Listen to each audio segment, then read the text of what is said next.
President Trump is threatening to oppose the re-election of conservative Republicans who blocked his health care bill. And just like that, a Colorado Republican who didn't support the bill is now trying to rewrite history and say that he was on board. Congressman Ken Buck's stunning flip-flop has fooled at least one person, President Trump, who tweeted his approval of Congressman Buck's new position. Buck is part of the Freedom Caucus, the conservative group that helped sink President Trump's plan to repeal and replace Obamacare. This morning, the president tweeted, "The Freedom Caucus will hurt the entire Republican agenda if they don't get on the team, and fast. We must fight them and Dems in 2018. Buck wasn't a hard no on the president's health care plan, but he never got to yes. At least that's what he claimed. Here's Congressman Buck talking with our political reporter Brandon Rittiman after the failure of the Republican plan. Had you figured out how you were going to vote on it? It was changing, and I thought getting better in some respects, and I was looking forward to hearing the rest of the debate, but I had not committed. It sounds like you weren't completely sold on the bill as it was. I was not completely sold on the bill. Now Buck is rewriting history. In an op-ed published last night in The Hill, it begins, "I supported the American Health Care Act last Friday because it was the right vote." Wait, what? Buck's spokesman tells me at the time the congressman told us and all of you that he had not committed, he actually had committed to support the president's plan, but just didn't say so. While other members of the Freedom Caucus got that not-so-veiled primary threat from the president this morning, the president even called a few of them out by name on Twitter, Congressman Buck got personal praise from the president. In fact, the president wrote, "Great op-ed from Rep. Ken Buck. Looks like some in the Freedom Caucus are helping me end Obamacare."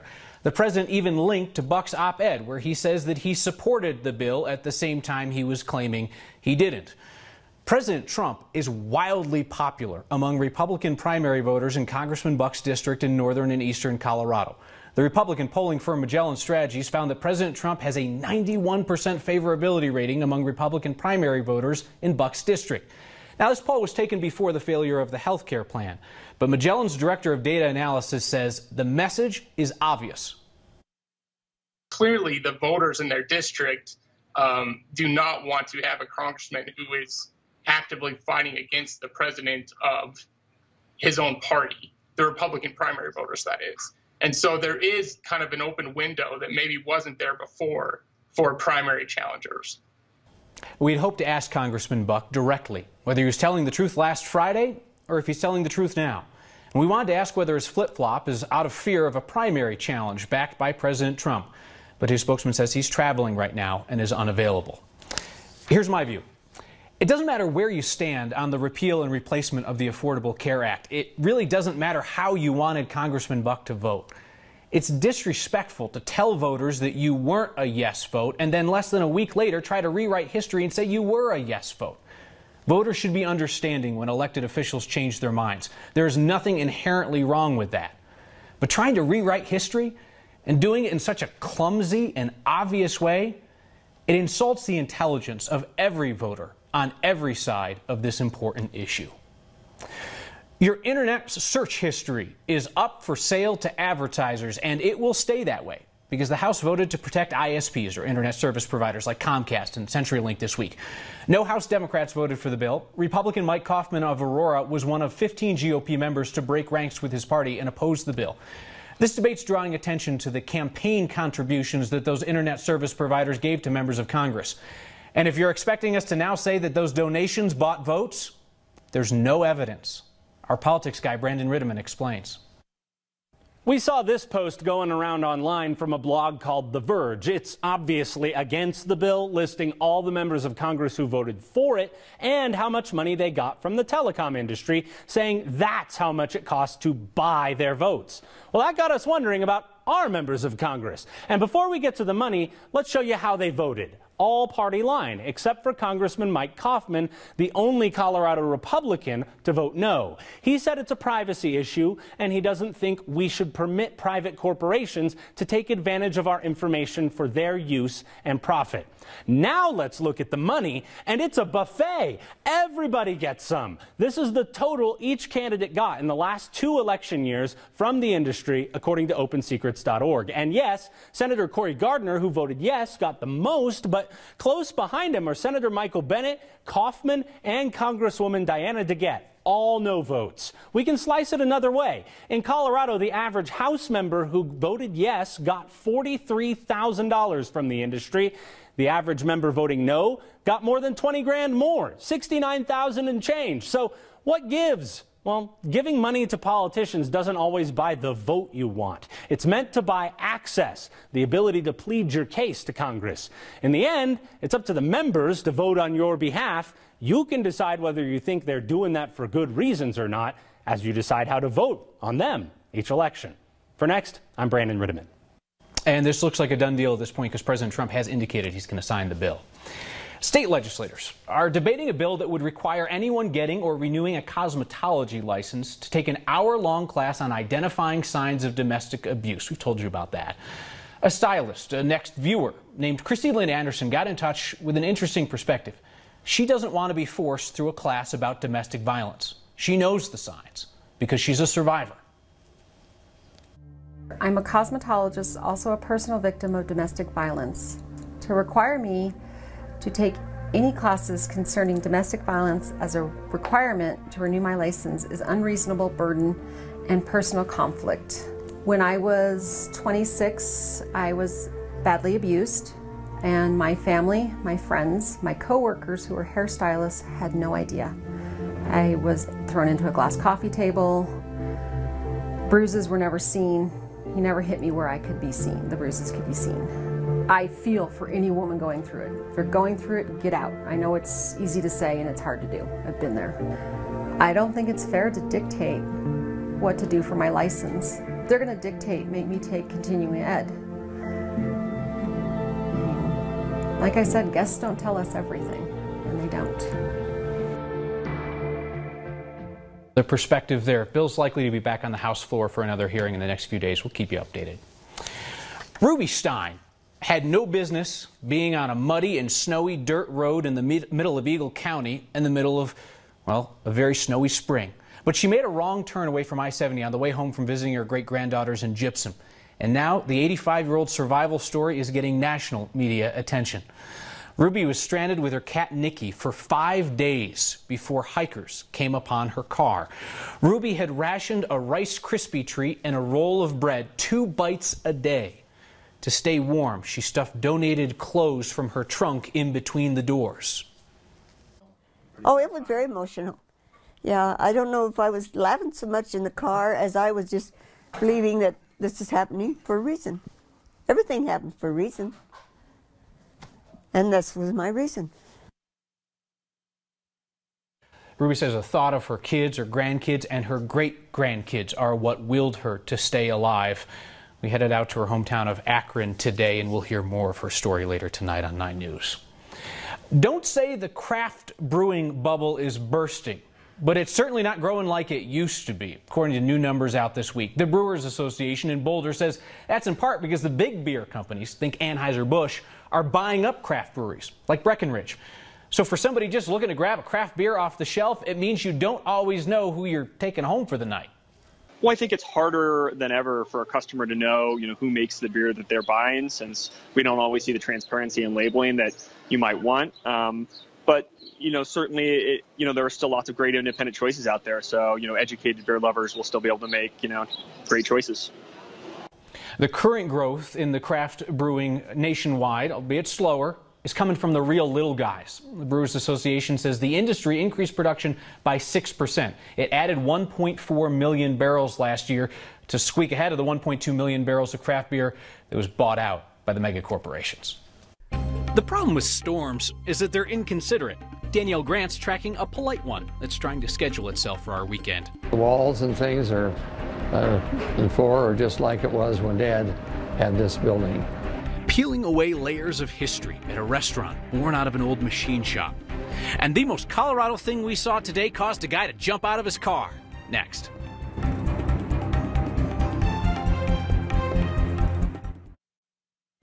The most Colorado thing we saw today is a dog just flapping in the breeze. Next viewer named Dennis saw this guy coming down the road in Aspen and managed to hop out of his own car in time to snap a photo. Husky is just straight chilling out the sunroof, ears waving in the mountain air, and that is the most Colorado thing we saw today.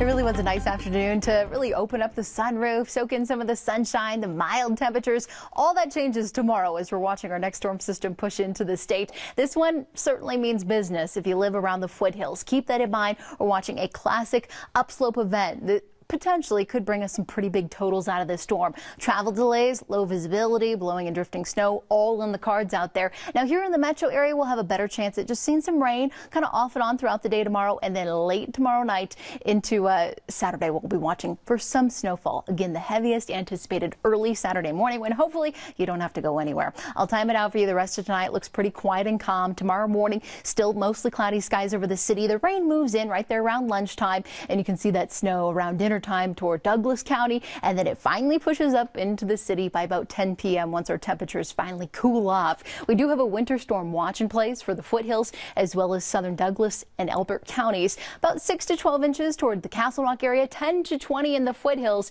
and toward the San Juans they are under a winter storm warning with 8 to 16. Here in the immediate Denver metro area, about 4 to 8 inches. Again, we're still watching this storm as the various computer models are coming in, but overall that looks like a good bet by Saturday afternoon. It's going to be a cool one, upper 30s, feeling a little bit more like winter time, and then by Sunday into Monday we're back to the mid 50s, and we'll be watching for another storm earlier next week. Kyle? All right, thanks Danielle.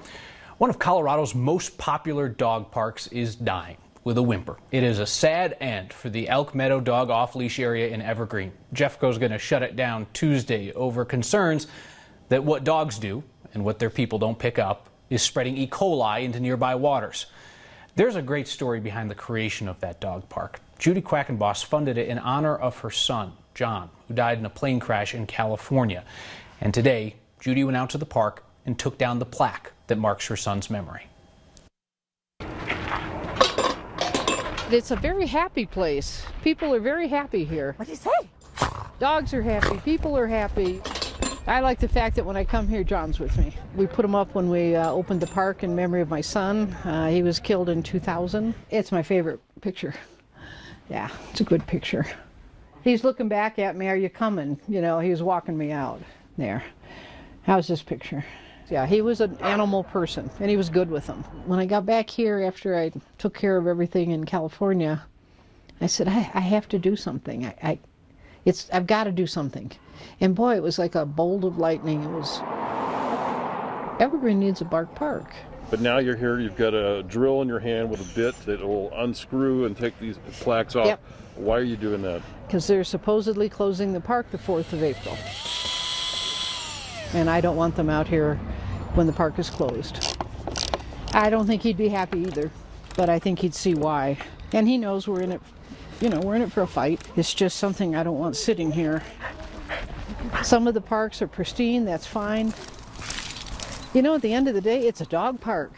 It's not supposed to be flowers and pretty, you know. It's a dog park. We're not going to give up. We're going to win it. We're going to reopen the park. Dog park is going to shut down April 4th. Jeffco Open Space says it could be 3 years before crews are able to restabilize the stream banks and let all the vegetation regrow. And once it reopens, it will no longer be an off-leash park.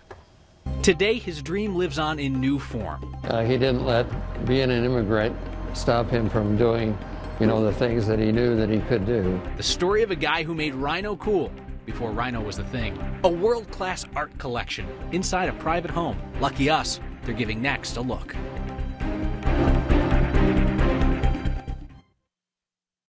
There are developers getting rich in Denver because Denver is so rich in history. The city's full of old buildings just waiting for new life, new purpose. We learned the backstory behind one such building through the lens of our producer and photojournalist, Cody Broadway.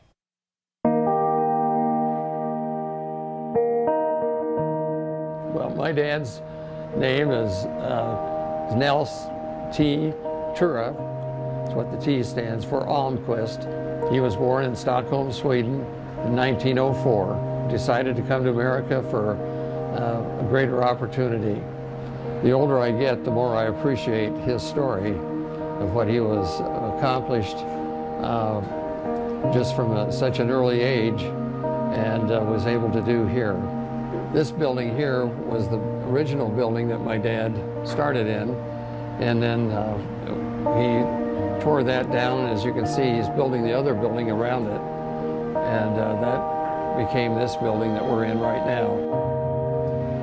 Yeah, I was blown away when I learned about Marvin and then more about the history of the building. I thought it was really cool that I got to meet him, come back, learn a little bit more about the history directly from him, see some photos, so it was pretty impressive. It's always been leased by different companies and different people over time, and we'd always drive by and know that was my grandpa's shop, but it's I think it's a neat experience now that it's a restaurant and something that we can come back inside and see it. It has a lot of memories. What I saw what came in and came out a finished product from this building, which my dad was proud to say he was an excellent machinist. Some of the things that look the same is there's directly above us a hoist, and of course Dad used that to cut the metal and lift that into the machine. And so it's nice, kind of nice to see that as a remnant. The rest of the building is pretty much the same with the exception of some new windows, but the walls and things are just like it was when Dad had this building. I think what stood out to me is the character of the building. The main structure is still here. What they created ages ago is still existing today and thriving in a cool neighborhood. The story I'd want people to know is there's a lot of history behind a lot of these buildings, and a lot of people's lives have been impacted from this area in different ways.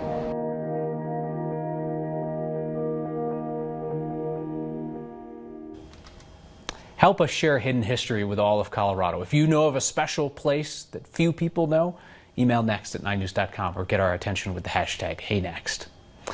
Monet, Picasso, works can be seen in museums around the world, and they can be seen in a home in Denver.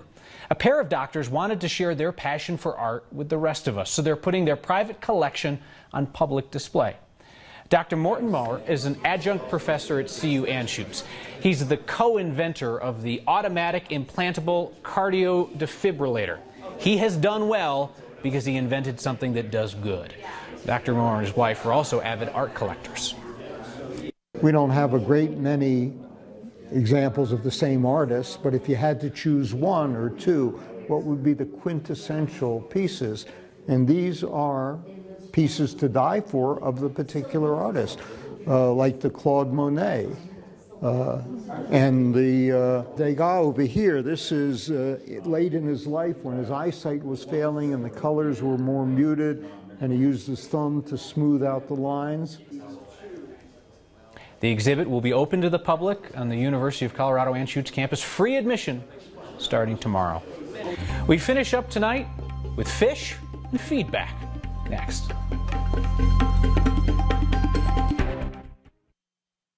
We're always fishing for your best signs, and you sent us two. Patty Fritz found the first one at Midway Park in Broomfield. Parking for fish only. I don't see water. In this case, actually, fish is the name of the local food bank. And a sign that made us laugh. No fishing from the bridge being the Royal Gorge Bridge. Brenda Brooks sent us this one saying, in the 1,000+ feet from the river below, like I'm really going to throw a line out. A bunch of you sent us a line about our story on Representative Ken Buck, Congressman Ken Buck, and his flip-flop on the health care vote. Gino says, you getting all tingly because you got a GOP gotcha? No, Gino, no more so than when we held President Obama to account, or Governor Hickenlooper, or Mayor Hancock. Jeff gets it. He says, thanks again for being a bit of why a free press is so critical. That and the cat stories. We'll see you next time.